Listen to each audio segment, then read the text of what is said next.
Donc le télescope spatial James Webb est, selon la plupart des critères, le télescope le plus puissant jamais construit par l'humanité. Il se trouve à 1,5 million de kilomètres de la Terre, au deuxième point de Lagrange, observant l'univers en infrarouge avec un miroir de 6,5 mètres de large en beryllium plaqué or. Trump adorerait. Il a coûté environ 10 milliards de dollars, il a fallu des décennies pour le concevoir et le construire, et il a déjà transformé notre compréhension de tout, des premières galaxies jusqu'à l'atmosphère des exoplanètes lointaines. Mais voici la situation actuelle. Dans le désert d'Atacama, au nord du Chili, des ingénieurs construisent un télescope qui, à bien des égards, surpassera le JWST. Voici le télescope géant Magellan. Et lorsqu'il sera terminé, vers le début des années 2030, il aura environ 10 fois le pouvoir de résolution du télescope spatial Hubble, et environ 4 fois la résolution spatiale du James Webb lui-même. À certaines longueurs d'onde, son miroir principal mesure 25,4 mètres de diamètre, soit environ 368 mètres carrés de surface collectrice de lumière, à peu près la superficie d'un terrain de basket entièrement fait de verre. Sauf qu'il ne s'agit pas d'un seul miroir, mais de 7. Ce sont 7 des plus grands miroirs de télescope jamais fabriqués, chacun mesurant 8,4 mètres de diamètre, disposés en forme de pétales de fleurs et polis avec une précision mesurée en nanomètres.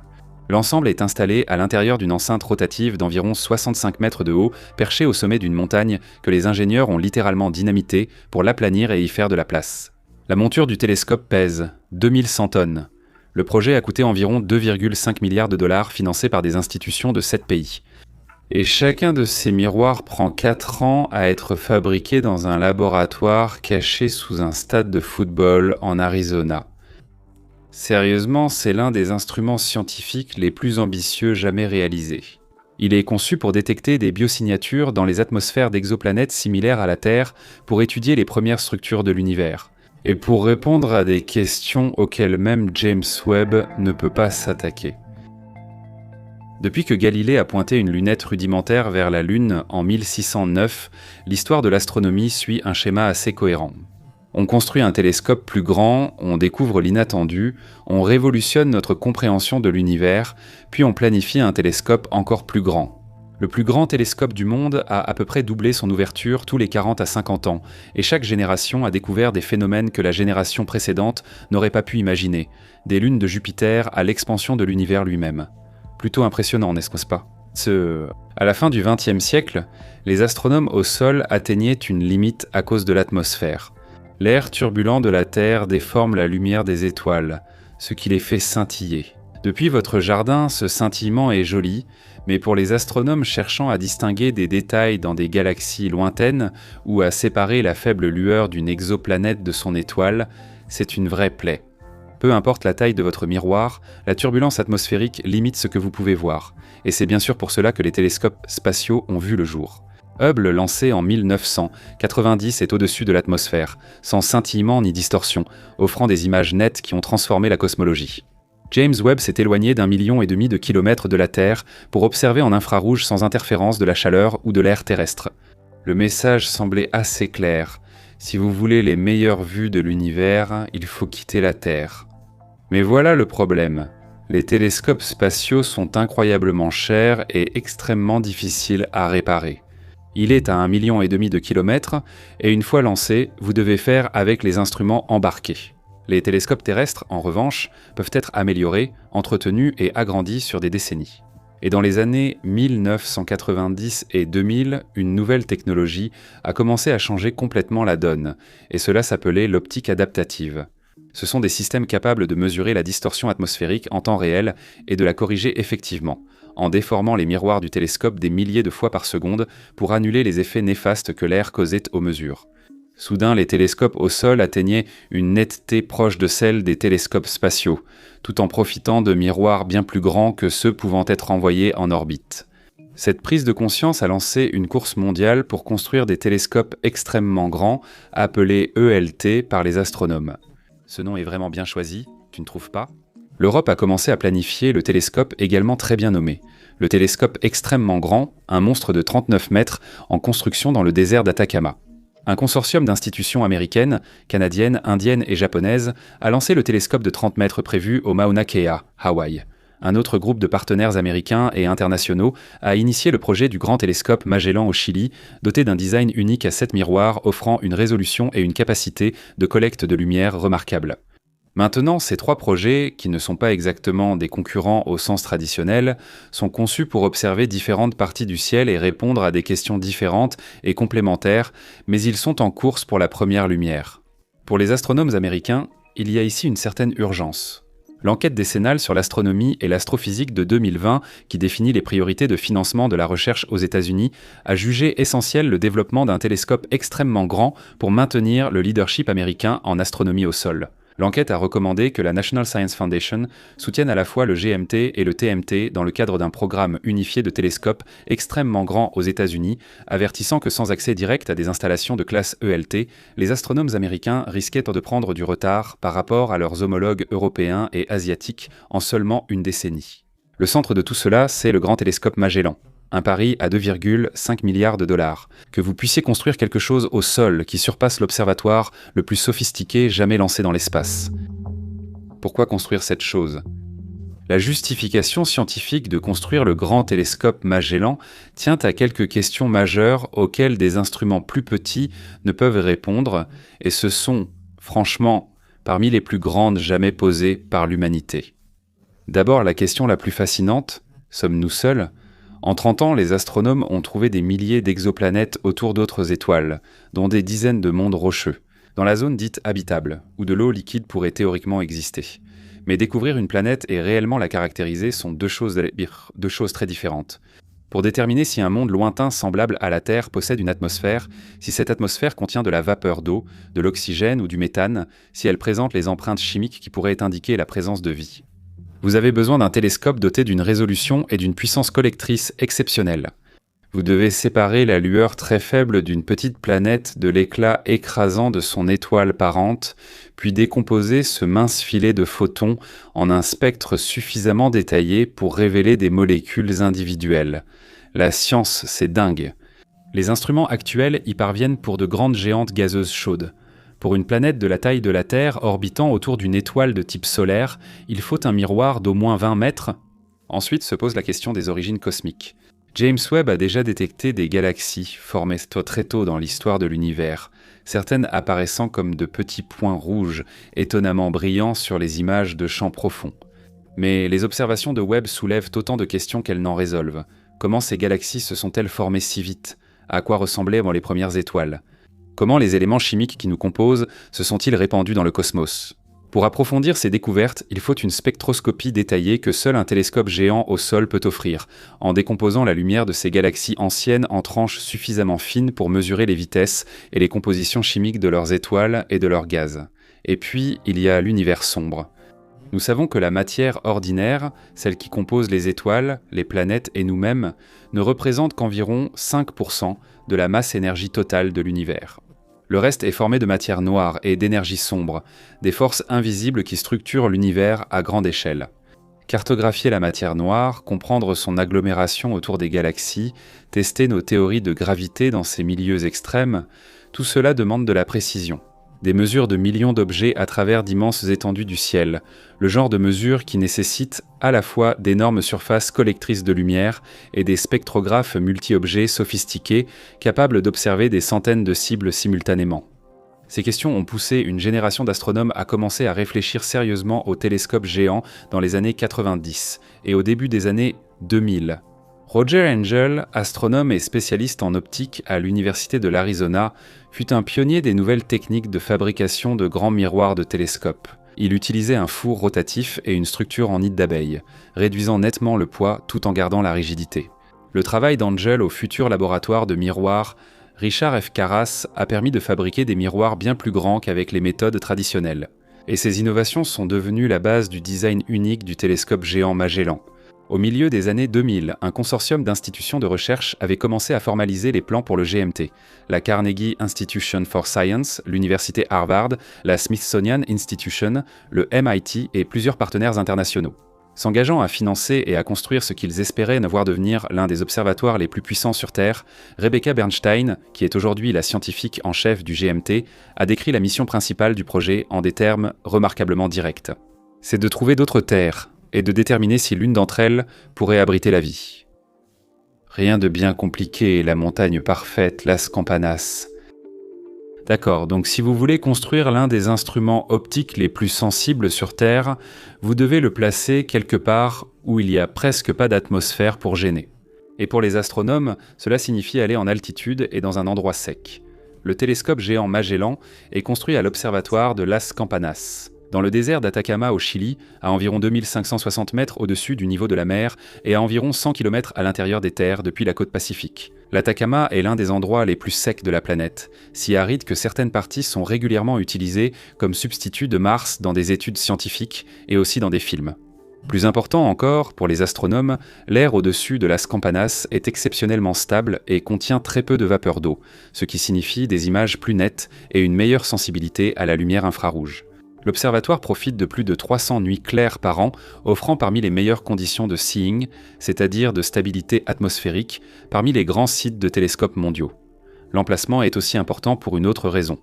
Depuis cette latitude dans l'hémisphère sud, le GMT aura une vue directe sur certaines des cibles les plus précieuses scientifiquement dans le ciel.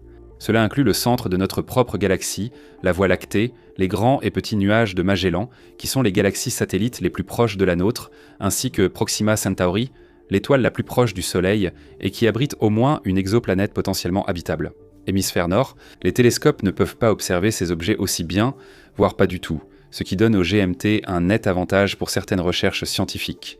L'Institut Carnegie pour la science exploite des télescopes à Las Campanas depuis les années 60. Ainsi, l'infrastructure et le savoir-faire institutionnel étaient déjà en place lorsque le projet GMT a commencé. Mais le sommet existant n'était pas tout à fait adapté. En 2012, des ingénieurs ont utilisé des explosifs pour aplanir le sommet, retirant ainsi le haut de la montagne. Pour créer une plateforme plane suffisamment grande pour accueillir le télescope et son énorme enceinte rotative. Bien sûr, les avantages de l'Atacama s'accompagnent de défis. On y subit d'importantes variations de température entre le jour et la nuit, des vents violents atteignant des vitesses dangereuses, ainsi qu'un risque constant de séisme dans cette région sismique. Tout cela signifie que l'enceinte du télescope sur la montagne doit être conçue pour résister à des conditions qui détruiraient une structure plus fragile, un véritable exploit d'ingénierie. Très bien, parlons maintenant du cœur de ce télescope, les miroirs eux-mêmes, le télescope géant. Magellan utilise 7 segments de miroirs primaires, chacun mesurant 8,4 mètres de diamètre, disposés en motif floral avec 6 pétales autour d'un disque central, c'est magnifique. Ensemble, ils créent une ouverture effective de 25,4 mètres et une surface totale de collecte de lumière de 368 mètres carrés. Voici ce qui rend ce design particulièrement complexe. Le miroir central est symétrique, façonné comme un miroir de télescope classique, mais les 6 segments extérieurs sont ce qu'on appelle hors-axe. Ce sont essentiellement des tranches d'un miroir imaginaire beaucoup plus grand, ce qui signifie que chacun possède une courbure asymétrique extrêmement difficile à fabriquer et à tester. On ne peut pas en fabriquer un et supposer qu'il est correct, car il n'existe pas d'axe de symétrie simple pour vérifier. Chacun de ces miroirs extérieurs est une surface optique unique qui doit être taillée et polie selon une forme spécifique, non intuitive, avec une précision au niveau du nanomètre. Donc quand on construit cela, sous un terrain de football, on l'a déjà évoqué. Le laboratoire de miroirs, Richard F. Karras, situé sous les tribunes est du stade de l'Arizona à l'université de l'Arizona à Tucson, est l'une des rares installations au monde capables de fabriquer des miroirs aussi grands. Le processus commence avec environ 20 tonnes de verre borosilicate E6, un matériau à faible expansion fabriqué par la société japonaise Ohara, qui peut résister à des variations de température extrêmes sans se déformer. Ce verre est chargé dans un four rotatif et chauffé à environ 1165 degrés Celsius jusqu'à ce qu'il fonde et s'écoule dans un moule. Le four tourne pendant que le verre est en fusion et la force centrifuge pousse le matériau vers l'extérieur et vers le haut contre les bords, formant naturellement une forme peu profonde et incurvée qui s'approche de la surface parabolique finale. Le moulage par rotation fait gagner beaucoup de temps de meulage, car le miroir sort du four presque à la forme finale. Le moule comporte un motif en nid d'abeille formé de noyaux en céramique, une innovation de Roger Angel et son équipe. Lorsque le verre se solidifie autour de ces noyaux et qu'ils sont finalement retirés, il reste un miroir avec une structure creuse en nid d'abeille à l'intérieur, plutôt qu'une dalle solide. Cela réduit considérablement le poids. Chaque segment fini pèse environ 16 à 18 tonnes, au lieu des quelques 50 tonnes qu'un disque plein pèserait. tout en conservant la rigidité nécessaire pour maintenir une surface optique stable. Après la coulée, le miroir refroidit pendant environ 6 mois. Un refroidissement trop rapide causerait des contraintes internes, rendant le verre impossible à polir précisément. Et une fois refroidi, chaque segment passe à une phase de meulage et de polissage qui dure environ 3 à 4 ans, pendant laquelle les techniciens façonnent progressivement la surface avec la précision requise. La finesse finale, et c'est vraiment incroyable ici. Les pics et les creux sur la surface du miroir fini sont inférieurs à 25 nanomètres, et cela ne vous dit peut-être pas grand-chose, mais que pensez-vous de ceci ? C'est moins d'un millième de l'épaisseur d'un cheveu humain. Et si vous agrandissiez l'un de ces miroirs à la taille de l'Amérique du Nord, la plus haute bosse ferait environ 3 cm de haut. C'est tout simplement incroyable. Le premier miroir du GMT a été coulé en 2005 et achevé en 2012. Les segments suivants ont été coulés en 2013, 2015, 2017, 2021 et le 7e et dernier miroir est entré dans le four en 2023. C'est une longue phrase, reprenez votre souffle. Chacun représente des années de travail et vaut environ 30 millions de dollars, ce qui rend les enjeux du transport et de la manipulation très élevés. Le premier miroir, une fois terminé, a été acheminé par camion jusqu'au port de Houston, expédié par mer autour de la pointe de l'Amérique du Sud jusqu'à la côte chilienne, puis transporté par route jusqu'en montagne. Le trajet a exigé des cadres de transport sur mesure pour absorber chocs et vibrations, et des équipes ont surveillé les capteurs durant tout le voyage. Endommager ne serait-ce qu'un seul segment retarderait le projet de plusieurs années. Mais même avec les 7 miroirs principaux en place, le GMT fait toujours face au problème fondamental de la turbulence atmosphérique, et pour le résoudre, il faut un tout autre ensemble de miroirs. Des miroirs capables de se reconfigurer 2000 fois par seconde, ce projet entier est complètement fou. Je veux juste dire, c'est incroyable ce que nous pouvons faire, l'optique adaptative et les miroirs secondaires. D'accord donc. La lumière des étoiles parcourt des milliards de kilomètres dans l'espace vide en ligne parfaitement droite, sans être perturbée, intacte, et puis, dans les 100 derniers kilomètres avant d'atteindre votre miroir, elle traverse l'atmosphère, ce qui gâche tout. Des poches d'air chaud et d'air froid montent et descendent constamment, chacune ayant des densités légèrement différentes qui réfractent la lumière dans des directions légèrement différentes. Quand cette lumière d'étoile atteint votre miroir poli, elle est déjà devenue une tache floue, scintillante et changeante. Pas terrible. C'est là qu'intervient l'optique adaptative dont nous avons parlé plus tôt, et c'est vraiment l'un des éléments d'ingénierie les plus ingénieux de tout le télescope. Le GMT utilise 7 segments de miroirs secondaires d'environ 1,1 mètre de diamètre, montés au-dessus des miroirs primaires dans une structure appelée « ensemble du miroir secondaire ». Chacun est une coque de verre ultra fine, d'à peine 2 mm d'épaisseur, fixée à l'avant d'un corps de référence. Comptant près de 5000 minuscules actionneurs, essentiellement des bobines mobiles similaires à celles d'un haut-parleur, ils peuvent pousser ou tirer la coque de verre pour en remodeler la surface avec une grande précision. Le système mesure la lumière des étoiles entrantes à l'aide de capteurs qui détectent comment le front d'onde a été déformé par l'atmosphère, calcule les corrections nécessaires pour annuler cette déformation, puis commande aux actionneurs de fléchir les miroirs secondaires dans la forme exacte requise pour compenser, et cela 2000 fois par seconde. Le télescope utilise son optique adaptative selon différents modes, selon les besoins des astronomes. L'optique adaptative de couche au sol corrige la turbulence basse et améliore la netteté sur un large champ de vision. Le mode étoile guide naturelle utilise une étoile brillante proche de la cible comme référence, ce qui permet d'obtenir des corrections de très haute qualité, mais seulement pour une toute petite portion du ciel. Le mode tomographie laser envoie de puissants faisceaux laser dans la haute atmosphère pour créer des étoiles guides artificielles, permettant de bonnes corrections même sans étoiles brillantes à proximité. Encore une fois, tout cela est incroyable. Chaque mode a ses compromis, mais ensemble, ils offrent au GMT la flexibilité pour couvrir de nombreuses recherches scientifiques. La récompense pour toute cette complexité est absolument incroyable. La résolution. Avec l'optique adaptative en fonctionnement, le GMT est conçu pour atteindre ce qu'on appelle l'imagerie à la limite de diffraction, ce qui signifie que la netteté de l'image est déterminée par la physique des ondes lumineuses, plutôt que par le flou atmosphérique. Dans les longueurs d'onde du proche infrarouge, cela correspond à environ 0,01 seconde d'arc. C'est environ 10 fois plus précis que Hubble, et environ 4 fois plus précis que James Webb aux longueurs d'onde comparables. Pour un télescope au sol, c'est incroyable, et c'est ce qui rend le GMT capable de réaliser des observations scientifiques qu'un télescope spatial ne peut même pas égaler, déplaçant ainsi des montagnes. D'accord, puis il y a 7 miroirs de 17 tonnes chacun, coûtant 30 millions de dollars, ainsi que des miroirs secondaires ultra fins et adaptatifs, se déformant des milliers de fois par seconde. Et toute une série d'instruments nécessaires pour capturer les photons avec une précision exceptionnelle. Comment faire tenir tout cela ensemble en pointant différentes parties du ciel et en suivant les objets pendant la rotation de la Terre? Et tout cela sans provoquer de vibrations qui brouilleraient d'autres vos images et gâcheraient tout et tout. Eh bien, la réponse est l'une des montures de télescopes les plus grandes et les plus précisément conçues jamais construites. La monture du GMT mesure environ 39 mètres de haut et repose sur un socle en béton de 22 mètres de diamètre profondément ancré au sommet aplani de la montagne. La structure pèse environ 1800 tonnes, voire près de 2100 tonnes. Une fois les miroirs, les instruments et l'équipement de support ajoutés, déplacer une masse aussi lourde avec la fluidité requise pour le suivi astronomique semble presque impossible. Mais la monture y parvient grâce à une série de paliers hydrostatiques qui font essentiellement flotter toute la structure sur un mince film d'huile pressurisé.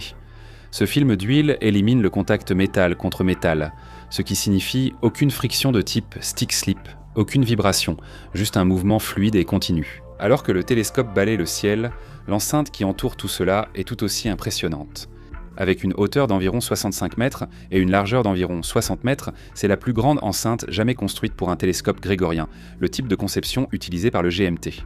L'ensemble de la structure tourne en synchronisation avec la monture, effectuant un tour complet de 360 degrés en environ 4 minutes. Et elle est équipée d'énormes portes rétractables qui s'ouvrent pour exposer les miroirs au ciel. L'enceinte fait en réalité aussi partie intégrante du système optique. Les ingénieurs l'ont conçu pour minimiser les turbulences d'air interne en contrôlant soigneusement les températures et le flux d'air, afin que l'atmosphère à l'intérieur du dôme corresponde le plus possible à l'air froid de la nuit à l'extérieur. Chaque segment du miroir primaire repose dans sa propre cellule de support, une structure en acier contenant 165 actionneurs qui maintiennent activement la forme précise du miroir. Lorsque le télescope s'incline à différents angles tout au long de la nuit, sans ces supports, la gravité déformerait le verre à mesure qu'il bouge, ruinant ainsi le façonnage minutieux qui a pris des années à réaliser.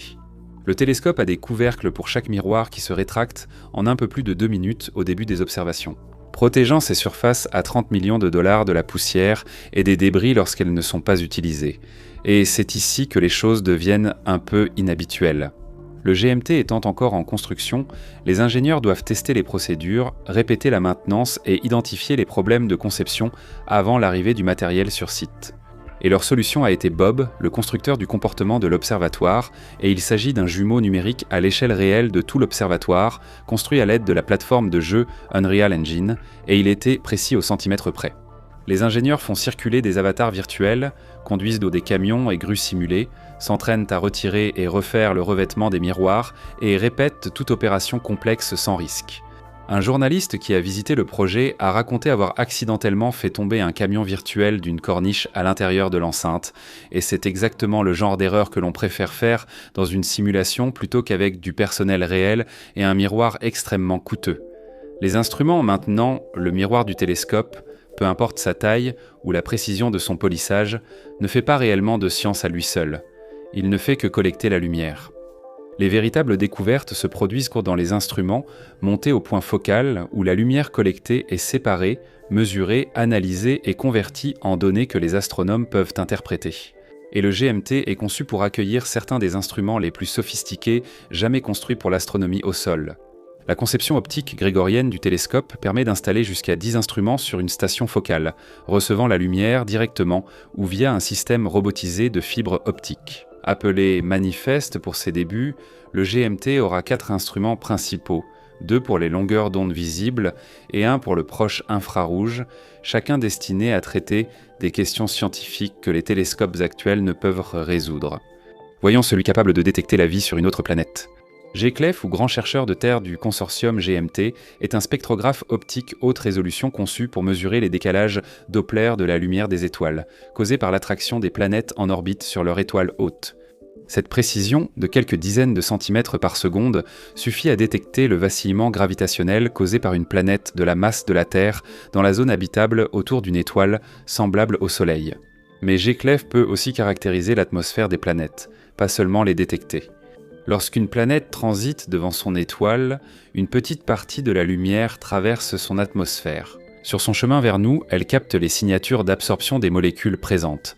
G-Clef est conçu pour disséquer cette lumière avec une résolution suffisante pour identifier l'oxygène, la vapeur d'eau, le méthane et le dioxyde de carbone, exactement la combinaison de gaz qui pourrait indiquer une activité biologique.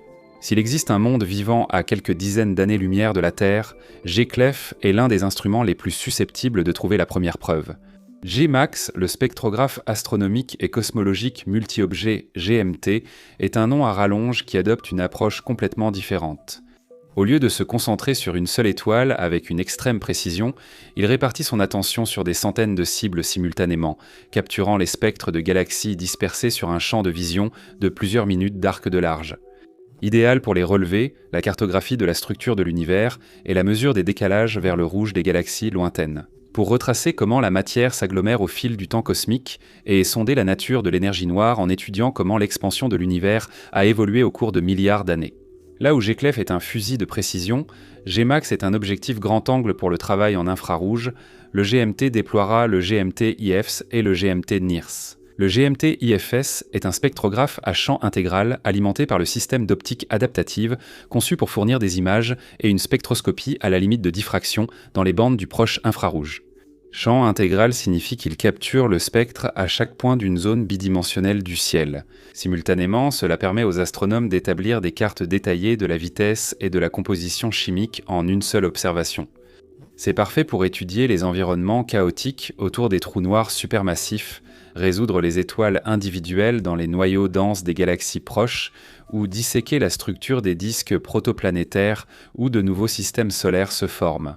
GMT NIRS, quant à lui, va encore plus loin dans l'infrarouge, couvrant des longueurs d'onde d'environ 1 à 5 microns avec une haute résolution spectrale, optimisé pour des objets froids comme les naines brunes, les étoiles naines rouges et les atmosphères des exoplanètes géantes.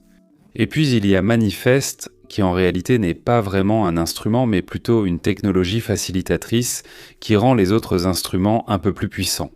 Imaginez des centaines de petits positionneurs robotiques répartis sur le champ de vision de 20 minutes d'arc du télescope, chacun capable de viser précisément un câble à fibre optique sur une cible spécifique, comme une armée de pailles dispersées dans le ciel, chacune aspirant des photons d'une étoile ou d'une galaxie différente et les acheminant vers les spectrographes situés en dessous. Et tout cela est incroyablement intéressant. Mais ce que cela permet, c'est que le GMT puisse observer un nombre massif de cibles en parallèle, augmentant de façon spectaculaire l'efficacité du télescope pour la science des relevés. Beaucoup de mots, là.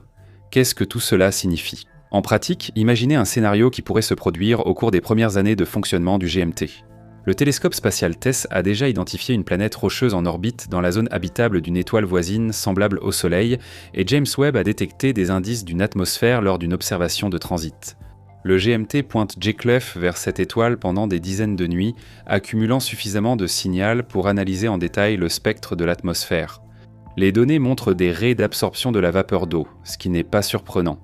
Le dioxyde de carbone, encore une fois, attendu, mais aussi de l'oxygène et du méthane ensemble, à des concentrations qu'il est difficile d'expliquer uniquement par des processus géologiques.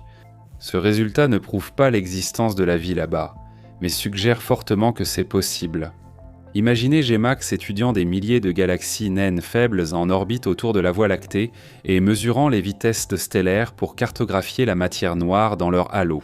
Ces minuscules galaxies sont parmi les objets les plus dominés par la matière noire dans l'univers, et la forme précise de leur profil de matière noire pourrait aider à distinguer les théories concurrentes sur la véritable nature de la matière noire. Ou GMT IFS, observant les étoiles autour de Sagittarius à étoile, le trou noir supermassif central, suivant leurs orbites avec assez de précision pour tester la relativité générale d'Einstein dans l'environnement gravitationnel le plus extrême observable. Chacun de ces cas scientifiques reste juste hors de portée. Les instruments du GMT sont conçus pour les rendre accessibles, plus puissants que ceux du JWST. Alors abordons la question que nous avons posée dans le titre. Je savais qu'on en était à 33 minutes. Ou peu importe comment cela se termine, éditeur, nous devrions répondre à la question. En quel sens le télescope géant Magellan est-il plus puissant que James Webb ? Le JWST possède un miroir primaire de 6,5 mètres de diamètre. Le miroir primaire combiné du GMT atteint 25,4 mètres, ce qui lui donne environ 4 fois le diamètre et environ 10 fois la surface de collecte de lumière. Aux longueurs d'onde qui se chevauchent dans le proche infrarouge, le GMT atteindra une résolution limitée par la diffraction d'environ 0,01 seconde d'arc contre environ 0,04 secondes d'arc pour le JWST. En termes simples, le GMT peut voir des détails plus fins et recueillir plus de photons provenant d'objets faibles, du moins dans les bandes de longueur d'onde où les deux télescopes fonctionnent. Les chiffres bruts ne montrent pas tout. Le GMT a des avantages spécifiques pour certains types de recherches scientifiques. Son système d'optique adaptative, combiné à des coronographes spécialisés, permettra de séparer la lumière des exoplanètes de l'éclat écrasant de leurs étoiles hôtes, bien plus efficacement que le JWST.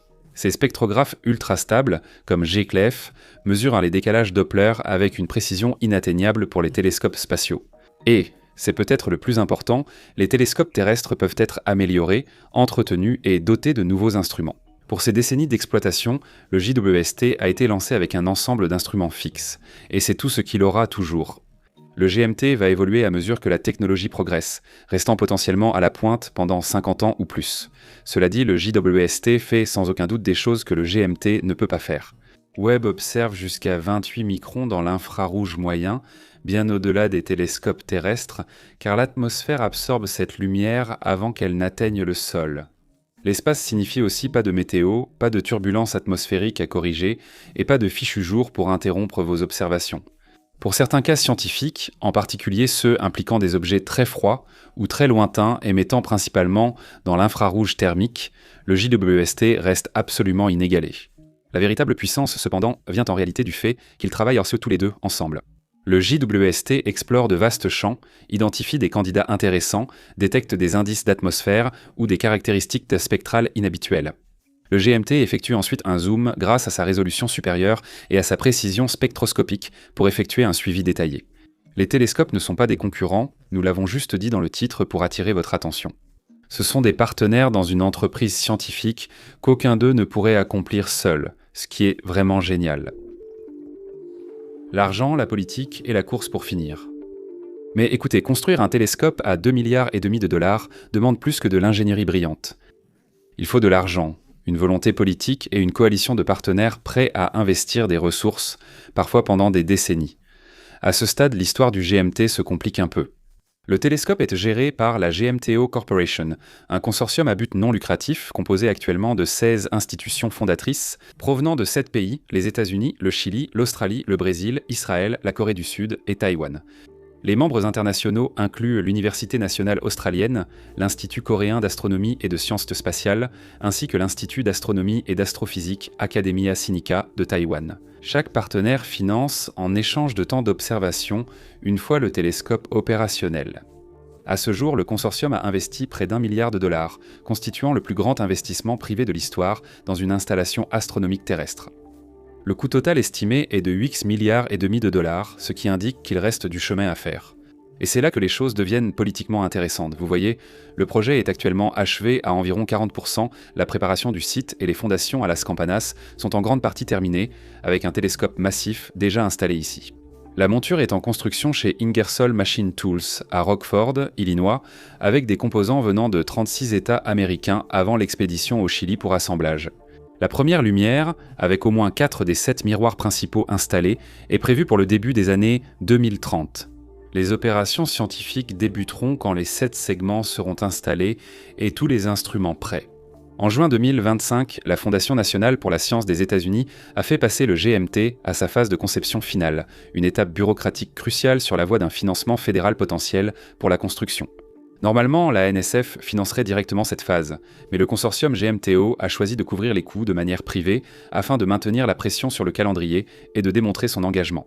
L'espoir est que cela placera le GMT dans une bonne position lorsque la NSF décidera des investissements dans les grandes installations dans les prochaines années. Voici le problème. Les États-Unis ont 2 projets concurrents de télescopes extrêmement grands, le GMT au Chili et le projet de télescope de 30 mètres prévu pour Mauna Kea à Hawaï. L'enquête décennale de 2020 a recommandé de soutenir les deux dans le cadre d'un programme unifié de télescopes extrêmement grand aux États-Unis. Mais les budgets fédéraux ne sont pas illimités, même s'ils sont absolument énormes, et certains observateurs craignent que le Congrès ne finance finalement qu'un seul des deux. Si cela se produit, le GMT et le TMT se retrouveraient effectivement en concurrence pour leur survie, malgré leur rôle scientifique complémentaires. L'enquête décennale a été franche au sujet des erreurs. Sans accès direct à des installations de classe ELT, les astronomes américains vont prendre du retard. Pour ajouter à la pression, le télescope extrêmement grand de l'Europe, mastodonte de 39 mètres en construction à Cerro Armazones au Chili, est en bonne voie pour sa première lumière, aux alentours de la fin de 2030, potentiellement des années avant que le GMT n'atteigne son plein fonctionnement. Ce calendrier permettrait aux astronomes européens d'accéder plutôt aux capacités ELT, alors que les chercheurs américains attendraient encore. Un scénario qui a suscité une véritable inquiétude dans les milieux astronomiques américains. Le Chili, pour sa part, en profite quel que soit le résultat des politiques de financement international. Selon les accords passés avec le consortium GMTO, les astronomes chiliens bénéficieront d'environ 10% du temps d'observation du GMT, une allocation importante qui reflète la contribution du pays hôte en matière d'infrastructures, de soutien réglementaire et d'accès à certains des meilleurs ciels du monde. Ainsi, au début des années 2030, si tout se passe comme prévu, les portes d'une enceinte de 65 mètres s'ouvriront au sommet d'une montagne dans l'Atacama chilien. 7 miroirs, chacun coulé dans un four rotatif sous un stade de football américain en Arizona et polis jusqu'à une finesse mesurée en milliardièmes de mètre, s'inclineront vers le ciel nocturne. Peut-être que ce sera le premier instrument à détecter des signes de vie sur une autre planète, peut-être qu'il révélera la physique de l'univers primitif, peut-être qu'il découvrira quelque chose que personne n'a encore imaginé. Merci d'avoir regardé.